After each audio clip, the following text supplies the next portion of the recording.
Morning, everyone. It's a great pleasure to introduce Stuart Sandin from the Scripps Institute of Oceanography, where he's the director of the Center for Marine Biodiversity and Conservation. I'm sure you're all very familiar with Stuart's work. He's an ecologist. He's going to give a talk about succession and assembly rules in corals.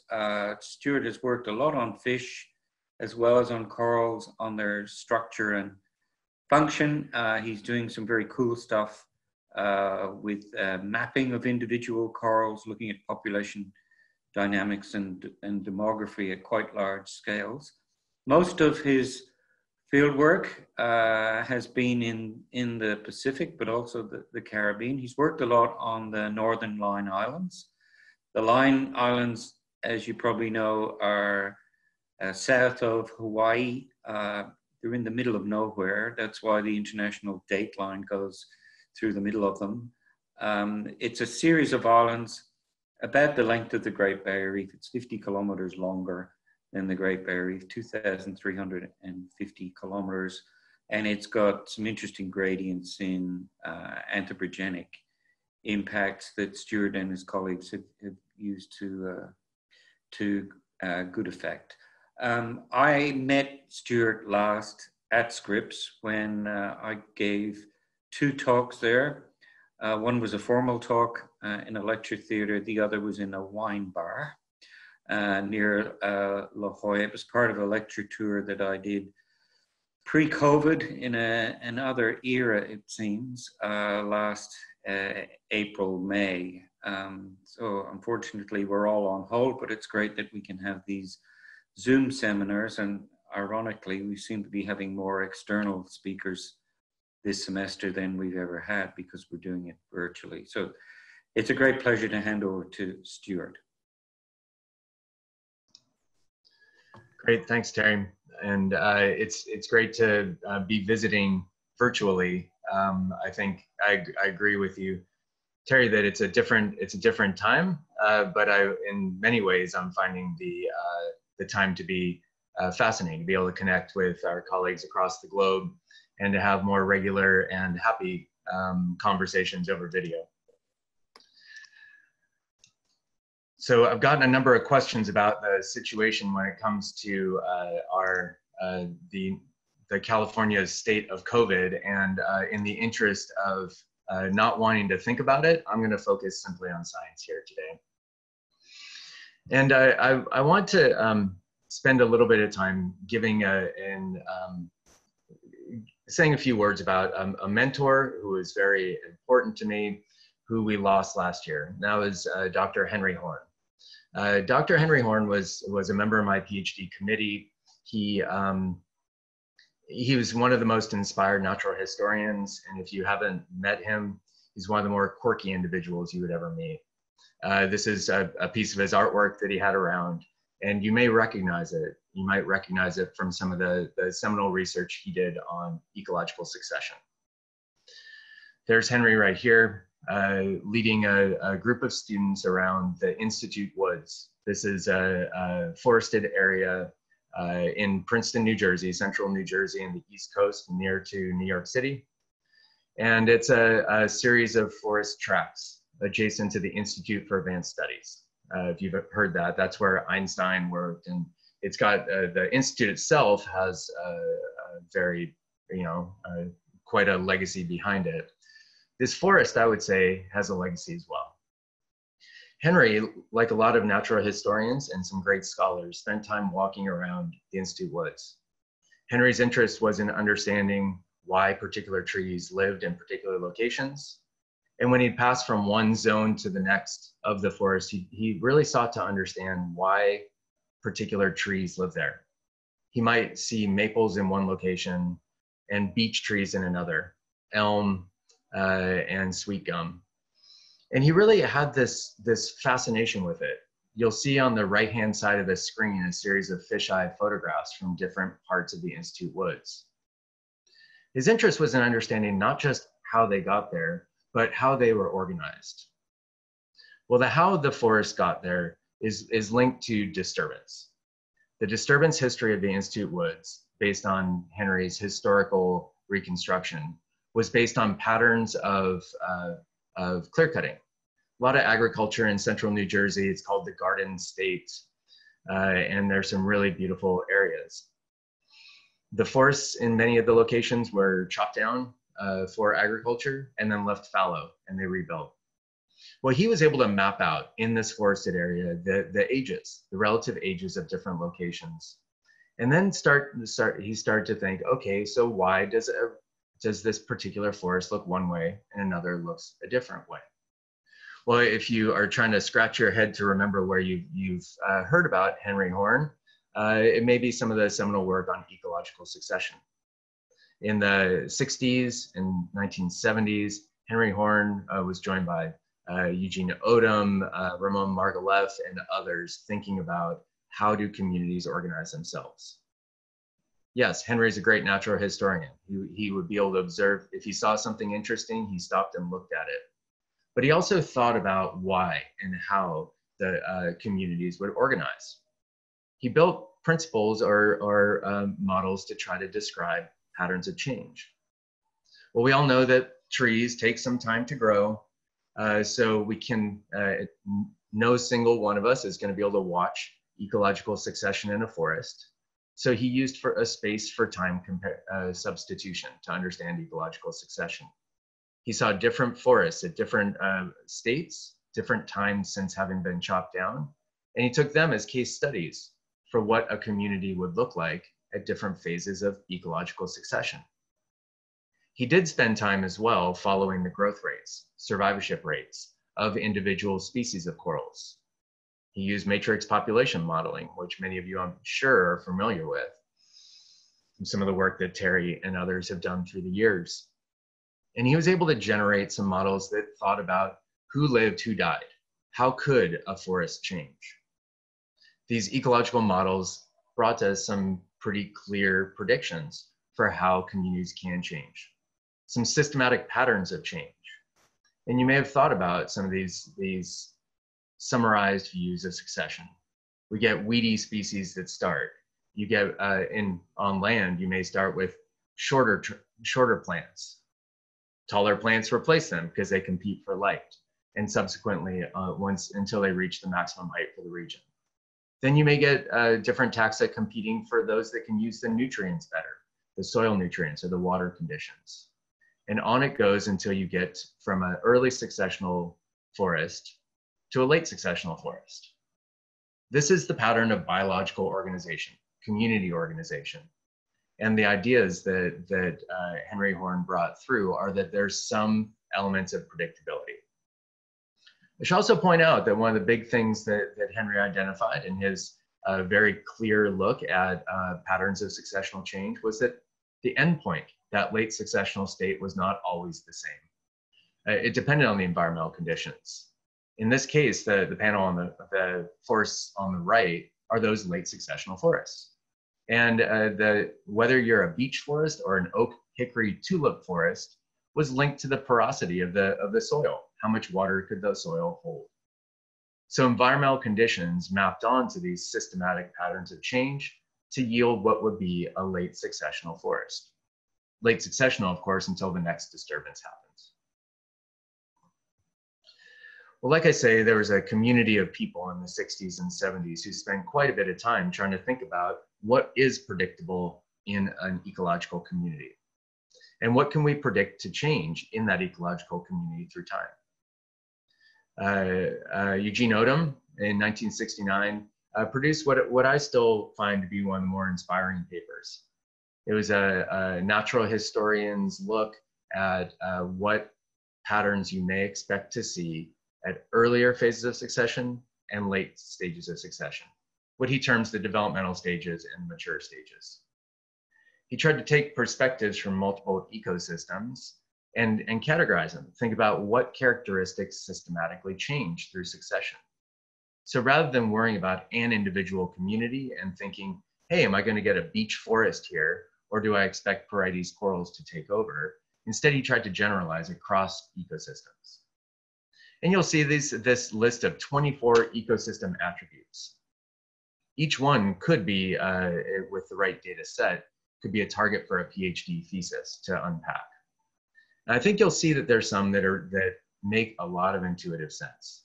I've spotlit a few here on the left. During ecological succession, we may expect community biomass to increase. We may expect niche specialization to increase, more organisms that are trying to split the pie in new ways. And you may get increased levels of organization. That could be in the form of mutualisms, different types of interspecific interactions, and maybe even some cycles, some ecological relationships that are of higher multi-species formats.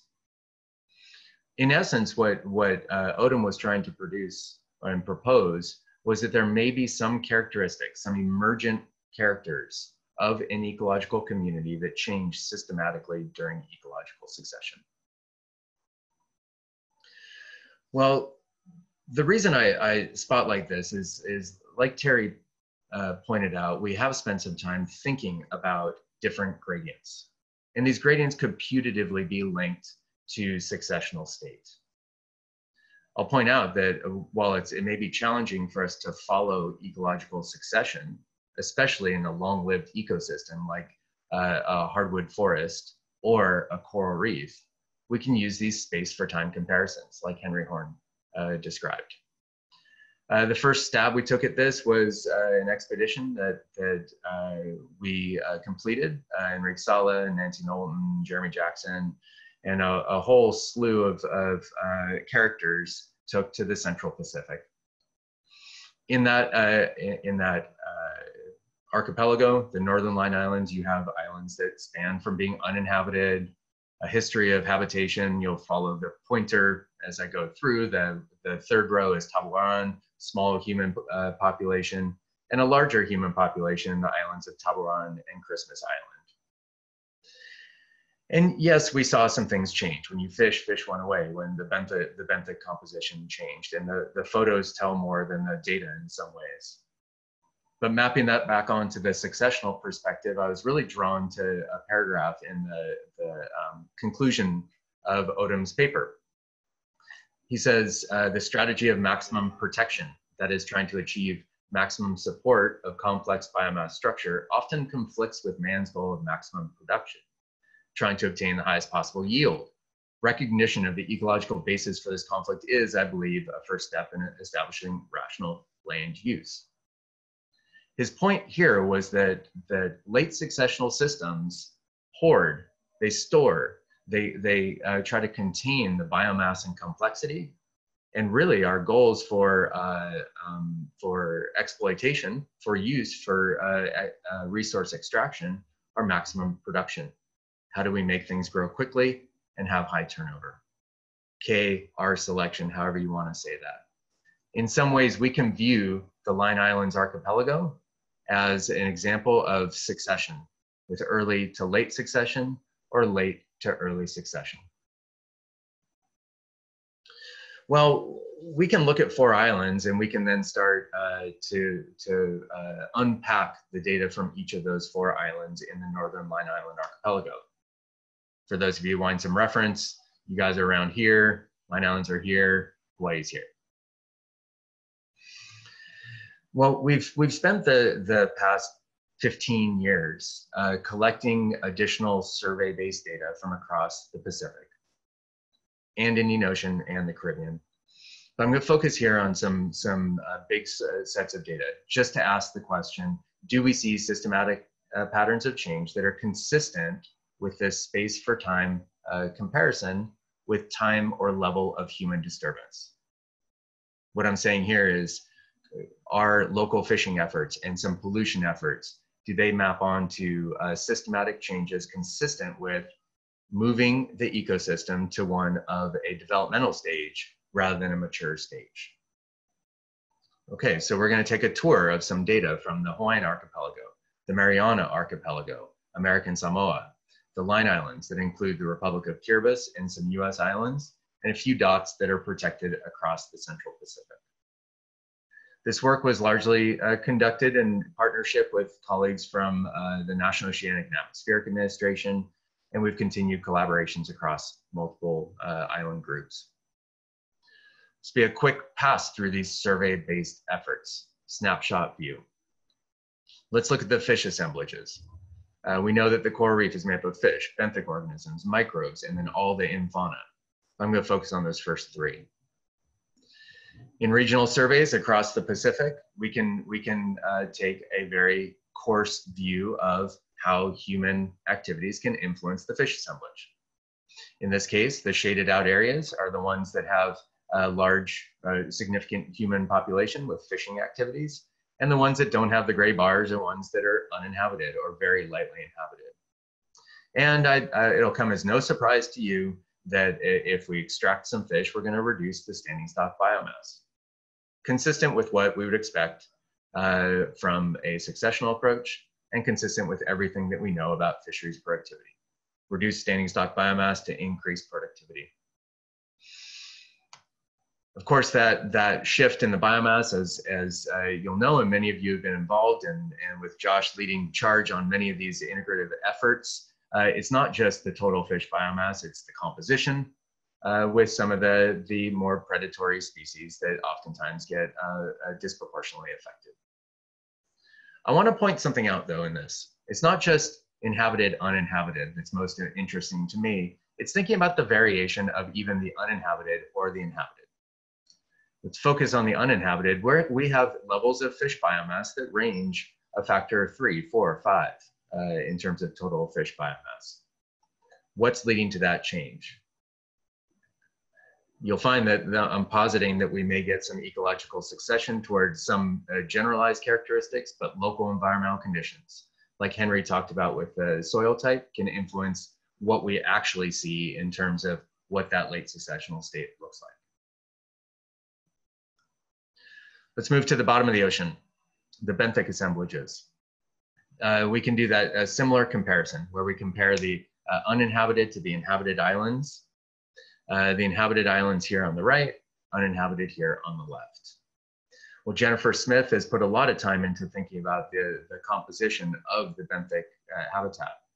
You'll note here that we separated the benthic habitat into two groups that are more inclusive than just coral and say a particular type of seaweed. Instead, the lumping is between corals and all of the reef and the associated major reef builders, crustose coralline algae. And we could take fleshy algae as the antithesis. Turns out by lumping corals and CCA and comparing that to turf algae and macroalgae, we can describe typically over 80 to or 90% of the benthic composition across this 40 island study. And we see some clear partitioning. A lot more reef builders on average in uninhabited areas, a lower average of reef builders on inhabited areas. The means are here. Similarly, less fleshy algae on uninhabited, more fleshy algae on inhabited. So this gives us a view of some of these broad scale changes that can be linked with the shift towards earlier successional states. Let me spotlight again. Uninhabited islands, look at that range of variability. Again, the variability likely linked to environmental conditions, oceanography, wave regimes, temperature and thermal history.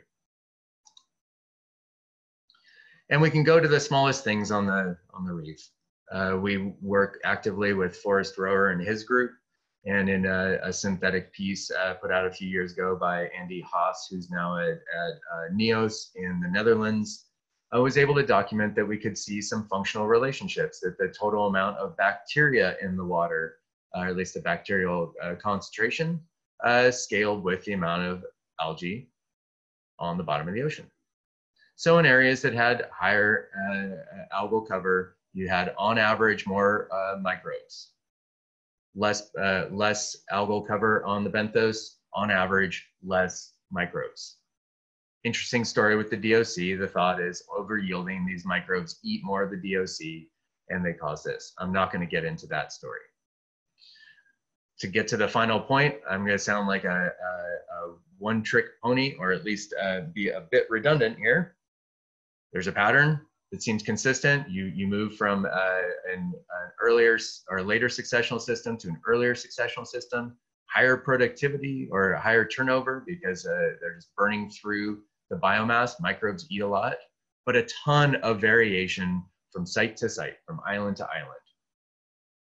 So there's some systematic patterns, but variability exists.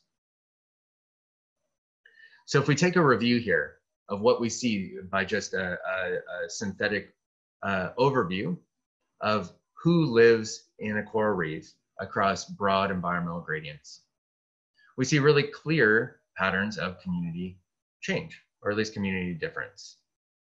We can give a stereotypical view: corals, sharks, fish everywhere, to a bunch of seaweed, you can't see through the water, and tiny fish. But I think that you'll see that there may be some generalities to this caricature in the photographs. But there's a lot of nuance. The geography matters, the context matters, the history matters. So what I'd like to unpack and to share with you today are some of the approaches we're taking to understand how corals, and in particular corals, we're going to be focusing on that today, are changing, what influences their growth rate and their survivorship. How does their growth and survivorship change during putatively different phases of a successional pathway? And are there environmental correlates that we need to be thinking more about? I'm going to preemptively say that to do this, we need large collections of data. We need a theoretical framework to embed all these data into, and we need to never forget that the species matter, the natural. Okay. Let me begin with a thought about about the smallest corals on the reef. What happens when you're very, very small? This is work that I did with Mark Vermey years ago, and I still am dumbfounded at the work itself. I'm dumbfounded not because I did the field work, but because Mark Vermey could find corals that were this big in the field. He could find a one polyp. You could find a settler that hadn't metamorphosed yet. He could find a one polyp recruit after metamorphosis. He could find corals that had 5 polyps and then getting to bigger corals. This is Siderastra radians in the Caribbean. And we asked some questions. What do we know about being a baby coral? Okay, well, we know that it stinks to be a baby coral. It may be beautiful, you may be able to see space in a lot of different ways, and the water may feel very thick to you, but you're likely to die. Here we have a size class view of survivorship. And please pay attention, these are accurate units. These are centimeters squared, and this is 0.02 of a centimeter squared. These are very small corals that are found, and this is how long each of those corals survived for.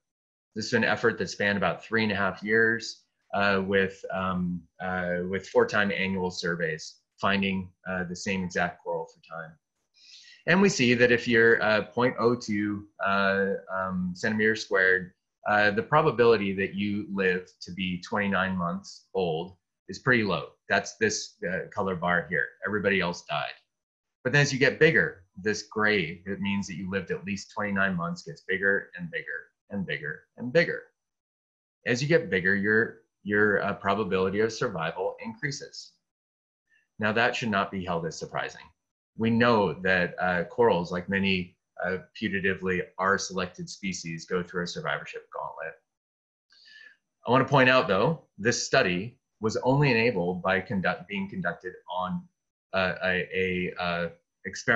pseudo-experimental condition. In this case, it was a shipwreck. Only on a shipwreck did you have a flat environment where you could find a coral that was a single polyp large. So not really representative of most of the reefs that we all know and love, but instructive of the shape of these survivorship bottlenecks. Okay, let's get a little bit bigger. Let's start thinking about corals in the Caribbean. In this case, we're moving down to the island of Curacao. We're gonna look at a few kind of key players. We've got fire coral. We've got the Agaricea that's now taken over there. We've got these little group of mounding corals, the closest thing to masses that exist, and then Madrasis mirabilis, very heterotrophic coral. And what do we see? This is size, again, going along the x-axis, and this is the proportion of colonies that live a particular time window. In this case, you die early if you're blue, and you're living longer if you're red. You'll see as we go from left to right, there's less blue and more red. Less blue, more red. If the colors don't work, there's these top bars of the stacked bar chart get bigger and the lower bars get smaller. Again, should not be viewed as surprising that the larger a coral is, the more likely it is to survive multiple periods of time. Again, I want to point out the environmental context here. This was a reef flat, about 5 meters deep on Curacao, near the West Point area. It's an algal-dominated environment. It's all mainly Dictyota. If you watch a time series that spans 18 months here, you'll see blooms of Dictyota. Is this representative? These are strange weedy species and not even stony corals. So we're working with this odd group of corals living in a particular environment. Fringe environment, if you will, but easily accessible. Teaches us a lesson that corals can survive better when they get bigger. I want to take us to the next level to say, can we do this in a natural environment?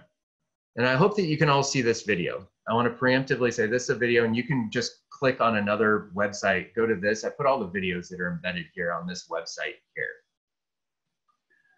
This is a 100 square meter plot from the island of Palmyra. Using tools of photogrammetry, we're able to stitch together thousands of photographs, make a big composite image, a three-dimensional model of what lives there. In this case, we're going to interrogate this data, and we're going to look for baby corals.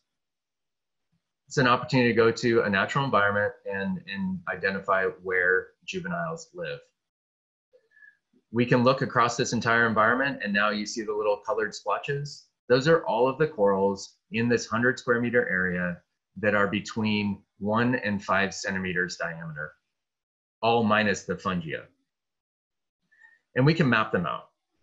We can see where they are, and we can see how they're distributed across space.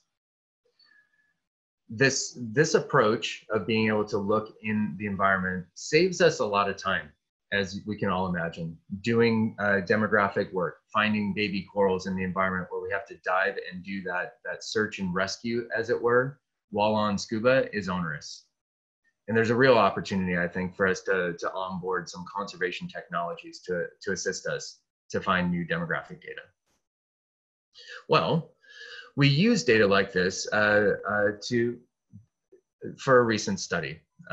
Building off of some work that Nicole Peterson from my group did, Laurent Sarbouet joined our lab for a bit, for about 6 months, and tracked the survivorship of juvenile corals over a 4-year span, 5 time points, from 2013 till 2017. In this case, she's asking the question, what does that survivorship bottleneck look like? Can we track an individual coral? And in this case, I apologize, we're working on the size scaling right now. This is a coral, we watch it survive, and it grows. Here it is here, it gets a little bigger. It does get bigger here, they're just on size scale. You can also find a coral, like this little Poslepora, that exists, grows a little bit, isn't doing so well, looks really bad here, and then is dead. Or you may find a little recruit coral, and then through time, it gets dislodged.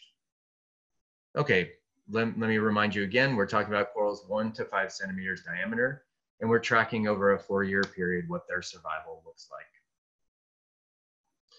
This study ended up spanning almost 500 individual corals, sample sizes here, and what we're looking at is the mortality probability before it reached the first year. Before it reached the second year, third year, fourth year, and then did it survive? Was it still alive in that fifth time point? What we see is that there's, you have fewer dying, but of course you have fewer dying because there are fewer. Some died already. But we tested models that compared whether the survivorship rate was consistent through time or whether we saw a saturating survivorship. And let's just look at the estimated survivorship.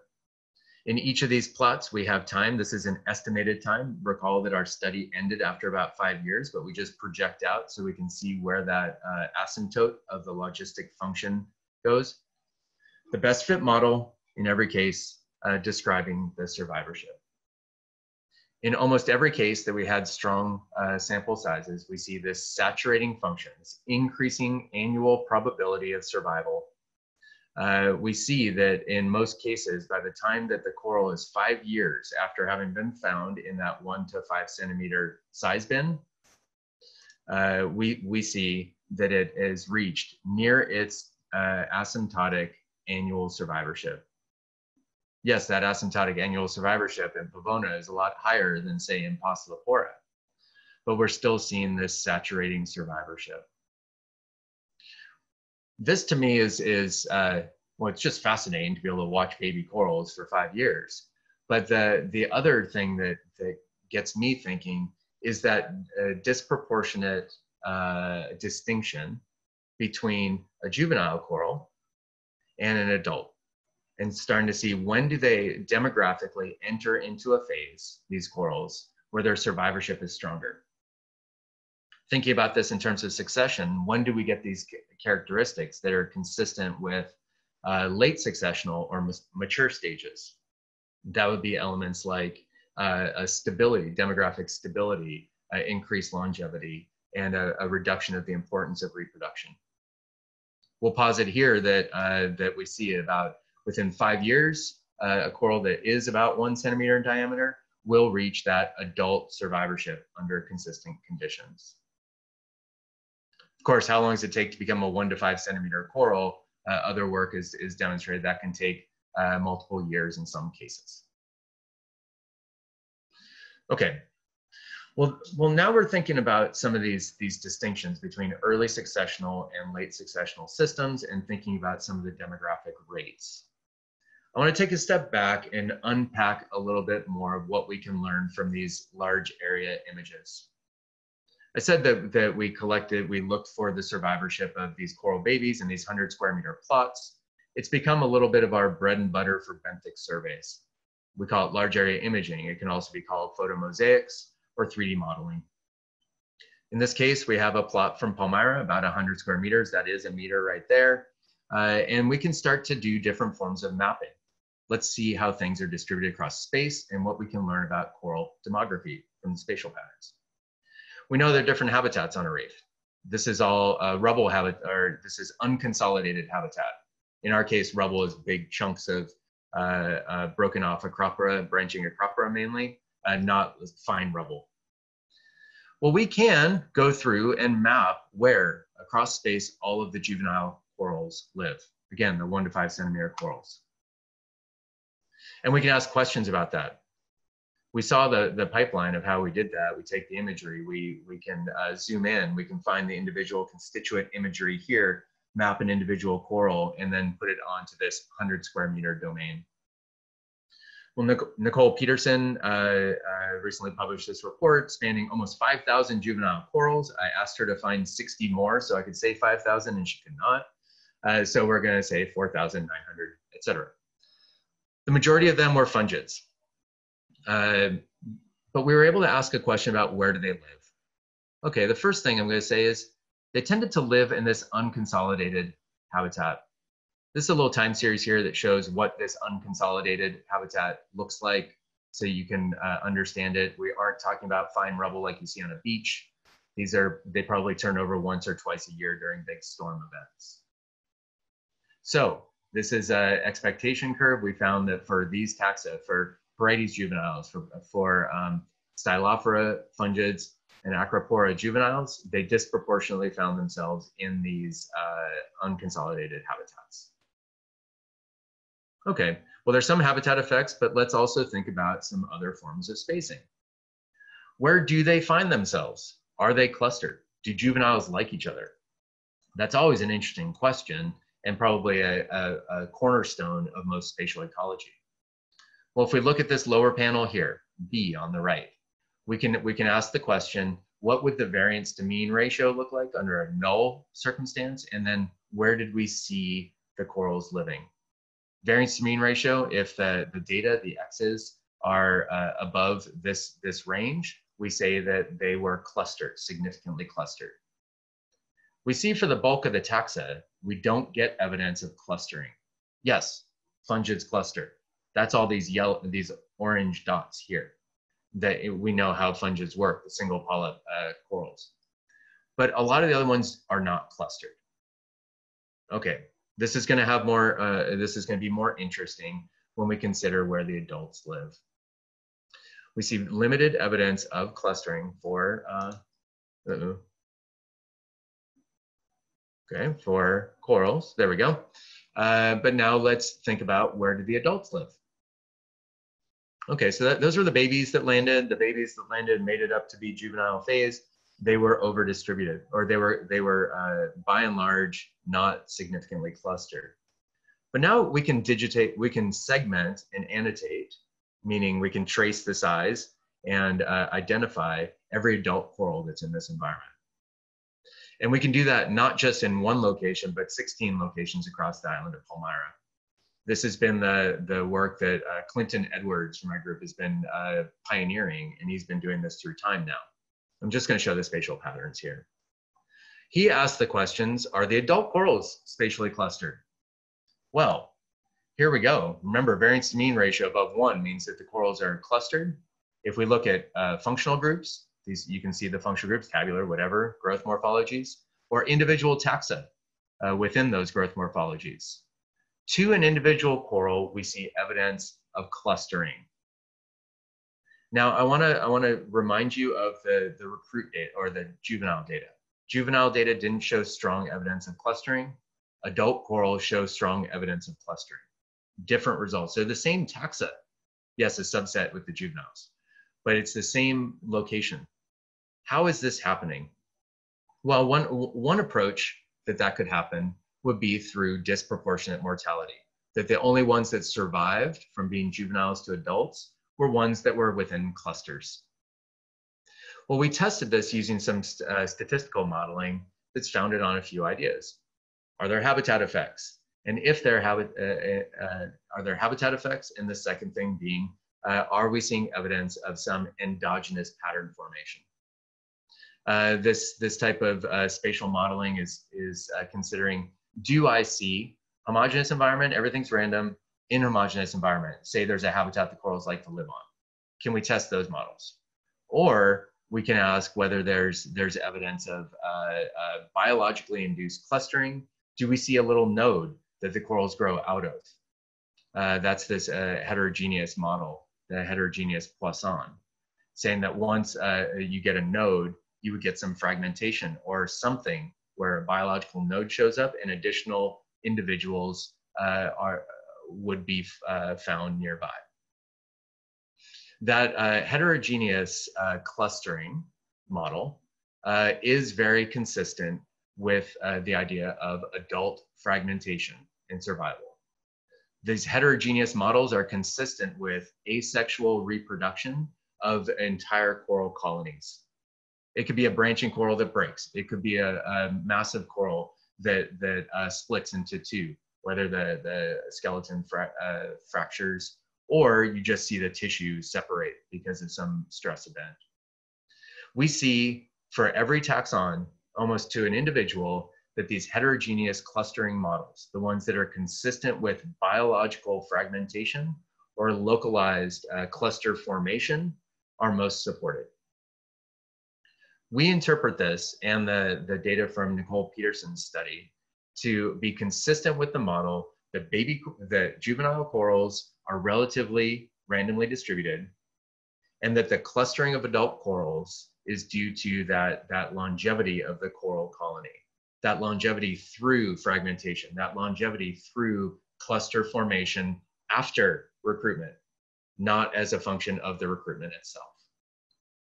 We'd like to argue that type of, were that to be correct, which we see some statistical support for, under that model, that provides some additional stability and longevity for an adult coral. It not only can hold on to space itself, but it can create new individuals next door. It's separating the survival and persistence of the benthic community structure from the recruitment dynamics, bringing individual, very vulnerable, small corals. Adult corals provide that stability consistent with mature stages in succession. Okay, we've gone through some time effects. We've done some spatial stuff. I now want to get past the baby phase and start thinking about how a total coral community responds. How do we see this happening? Okay, this demographic view of corals and a community view is ignoring some of the real things happening. We all know that it's getting hot. We all know that there are different forms of disturbance happening. And while Palmyra does not have, in the Central Pacific, does not have much evidence of local disturbance, the global factors matter. We had a hot water event. Here's the thermal history of Palmyra in the late 2015. Here's a time series, a 4-dimensional reconstruction of the reef of Palmyra. 4-dimensional, and it's a 3D model of the same location. But then 2015, you can see that was the hot water year. You can track individual corals and see how they fared during the hot water event and then what happened after the hot water event. This visual gives us a way to take the clock and go backwards and forwards. Again, there's these videos are online at this on our website. We can send the link, and we have a lot of other models that we can share with you. Okay, so what happened during this case study? Well, in 2015, hot water event, the majority of corals bleached on Palmyra. Here you go. This is partial, this is moderate, and this is significant bleaching. Only the black parts of this stack bar chart are corals that suffered no bleaching. This is from across a number of sites across Palmyra. So we saw a lot of bleaching happen. But what happened? After this happened, the hot water event, it wasn't as intense as some that have been experienced down in your hemisphere and in different regions. Let's watch a time series from the forereef of the coral cover. Well, this is just total coral cover. It doesn't get into the species composition and such. But the hot water event's right here, 15. We did an extra sampling right in the middle of it. So that's the middle point. We see some drop in coral cover, but not that appreciable. Reef terrace, a shallow habitat. We saw a little blip, but then you saw some recovery. By and large, we didn't see wholesale mortality. Despite this level of hot water, we saw some short-term deleterious effects. We saw some tissue loss, but we saw some capacity to regrow. I'd like to argue that the adult corals have mechanisms that can buffer themselves from stresses. And we know this doesn't happen everywhere, but I will bring up that on Palmyra, we saw this evidence of stability, resistance to a disturbance. And again, this is what we expect to happen in late successional systems. We can see again another location, just so you don't think we were just fabricating this. We can just track how corals move through time. Okay. So we saw some adult corals change, but I think that you can recognize that there's a lot of heterogeneity in the signal here. I think that you can see that different corals are responding in different ways, and I think you can imagine that different locations will see different responses. Well, let's look at some of the demographic data, and let's think about how these adult corals are responding. What are some mechanisms that are out there? And then we're going to get to an entry into thinking about how the diversity of life histories can matter. Let's do a demographic study. Again, this should be familiar to many of you. Let's think about how Poslepora, in this case, we're going to think about the Coriambos, Poslepora, Meandrina, and Vericosa grow through time. We can follow them in these large area image plots, and we can find the same individual, and we can see how they grow and shrink. Here we go. This is in 2013, how big was the coral? 2014, how big was the coral? 2014, how big was the coral? 2015, how big was the coral? These plots are looking to be kind of representative. You have a lot of corals that grow. All the ones above the 1-to-1 line grew, got bigger. The ones below shrunk, They have less live coral tissue than they had in the starting year, and all the ones in the red zone here died. Okay, you see some distribution. Interestingly, we've just been exploring some of the quantitative metrics here. Well, we can look at these data in binary ways. Let's think about what happens to a coral. Did they live or die? And is that linked to colony size? Okay, if you're a Poecilophora and you're bigger, you tend to survive more. That's the output of a logistic regression. These are the raw data points. If you're a larger colony, you don't tend to have as many colonies grow. A lot of them shrink, right? They lose some coral tissue. We are positing that a small coral is likely to survive and to grow, but a large coral can suffer this shrinkage. Well, does the shrinkage matter? For some coral colonies, we know that shrinkage can be met with compensatory regrowth in the next time period. For Poecilophora, that's not the case. Poecilophora, if they had no evidence of partial mortality, the blue lines here, had across the board higher survival and higher probability of growth than corals that had already suffered partial mortality. We can do that different ways. You can read Sho Kodera's work here. Recently came out in Coral Reefs. I think it's about to come out in the print part. And we see that there's this systematic decrease of perceived fitness if they suffered shrinkage. You know what other species suffer a little bit of loss and then are more likely to die? More humans and a lot of other animals that aren't clonal or colonial. So it appears that this partial mortality is consistent with a pathway towards senescence or towards growth, which is kind of interesting in that we think that corals have this ability to lose tissue, and because their coloniality could then regain the tissue. Poecilophora may be a weedy species because it depends solely upon life-death processes. We know that Poecilophora has strong recruitment dynamics, and we know they have strong growth abilities. Here's some time series data from the island of Moorea in French Polynesia. In this case, we've plotted this 2 years of data, 2017 and 2019. I apologize. On the same 3D map. All the points that you see that are light blue are pixels or points that weren't there in the earlier time point. It's growth. And everything that's red is shrinkage or volume loss from this 3D map. You see that a little chunk fell off here. But we don't see very much evidence of red, and we see a lot of blue. What happened in Moorea? This is in a regrowth period. I think there's some notable studies that have happened across Moorea showing that after a loss of a lot of corals, we saw recruitment and rapid growth. Well, darned if this growth isn't really rapid. And who dominates? Poecilophora. Maybe early successional species. Maybe a species that fits Odom's model of high life-death dynamics. Let's take another tour over to the Maldives and the Indian Ocean. This is as much as I'll talk about the Indian Ocean, but we're happy to talk more whenever.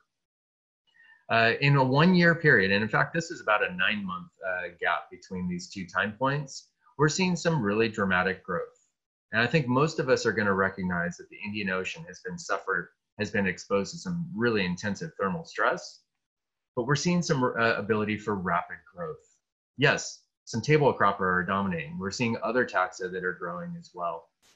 We're seeing some potential for rapid growth, but perhaps this is the early successional phase that we may expect, rapid growth of putatively R-selected species. So let's take a brief entry into a multi-geography, multi-species, multi-time study. We're going to look at Poecilophora, the Corimbos Poecilophora, and massive Porites. We're going to look for their growth. This is area and area in different time points. And we're going to look across 7 islands: Moorea, Millennium, which is Southern Line Islands, Palmyra, which we know, Enderbury and Nickmaroro, which are in the Phoenix Islands, part of Kiribati, Pohnpei in the Federated States of Micronesia, and Helen Reef, that's part of the Republic of Palau. We see this characteristic shape, a wedge-shaped look, where you see some corals grew, some shrank, and then some died. But let's look at some of the summaries to see if there are island differences here. We're looking now at proportional growth. What was the 1-to-1 line would say that it stayed the same size. That would be a doubling in size. This would be death. I've organized the islands from lowest oceanic productivity, chlorophyll A, from the climatologies, to highest. And we're just looking at the Passiflora in red and the Parietes in blue. Okay, variation is the key. Variation within taxa and variation across islands. What can we pick out of this that tells us what's going on? I'm going to find 3 things that I find really interesting. These are very new data and we're excited about them. First, there are Passiflora here and here on Pohnpei and Millennium. But this had very intensive hot water events during this period, this sampling interval. They all died. Passiflora died. But interestingly, the Parietes survived. And in Pohnpei, they actually had, on average, growth, positive growth, despite that hot water event. Nick Maroro and Enderbury, they also had hot water events, but we see some of the highest growth rates for the Passiflora and Parietes on those 2 islands. If you know your Phoenix Islands history, you know that the hot water event that happened in the mid-2010s was not the first that it experienced, and perhaps we're seeing some evidence of adaptation or stress hardening of the population. Stress hardening is not the right term, but you know what I'm saying. Maybe that's what we're seeing there. This next generation has some ability to grow fast. I'm also going to point out that we see some broad variability of Passiflora growth, a lot within taxon, than Parietes. Parietes a lot more clustering, a lot more consistency in the pattern in which they grow. So we know these massive Parietes have an ability to grow, to shrink. And the work that Serge Plans and others have done in terms of synthesizing trends across the Pacific suggests that Parietes is actually growing across the Pacific over the last 20 years. Passiflora, boom, bust. Are we seeing early successional taxa and late successional taxa here? I think it's an open question. We're in the midst of a campaign right now called the 100 Island Challenge. A lot of these data come from this study. It's our group here at Scripps working with partners from 17 different countries, the Caribbean, the Indian Ocean, and the Pacific. Our effort is to try to take synoptic surveys of what lives on the reefs, focusing on the fish assemblages and the benthic assemblages. We count fish in all the places. We see how the fish assemblage structure looks. I haven't presented those data here. We also use this large area imagery to explore the benthic configuration, size structure, spatial distributions. We return to each location of these 100 islands 2 to 3 years later, same month we strive for, and we take that imagery again so we can look for patterns of change. Our goal is to try to unpack the demographics of corals and to understand what Henry Horn kind of pushed us to think about, which was not only are there some consistent pathways that reefs go as they're growing, but also are there some physical structuring agents? Do we expect that what characteristics of ecological succession are predictable and which are linked to the environment? This study spans, is a natural experimental context. The 100 islands span a great, it's factorial in thinking about oceanic productivity, high and low production islands in terms of the oceanography. We think about islands that are high islands and low islands, atolls versus high islands. And we think about the human dimension. Are there a lot of people, a modest number of people, or are they uninhabited? And we've selected the islands to factorially compare those groups. I've shown you some of the data that get us into this, but as you can imagine, getting the benthic data out of hundreds, thousands, and at some point, we've digitized almost 100,000 individual coral colonies from across this data set and through time. We're really trying to explore what's going on, but it takes time to extract these data. It takes time to extract the data. Sorry, I jumped the gun a little bit. I want to focus here a little bit on the methodology. I've broken everything now. The methodology to be thinking about how the imagery really helps for us to be able to archive each of these locations, to learn from each of the locations. I'm also going to make a case right now to say that the image-based data collection in coral reefs has potential for us to expand our network of scientists. Responding to the COVID dilemma and a bunch of rising seniors, undergraduates from across the United States who didn't have research opportunities, we're in the midst of a pop-up REU, research experience for undergraduates. The shining faces that you see here are excitedly looking through imagery from across the 100 Island Challenge to learn about how coral reefs work and how they're changing through time.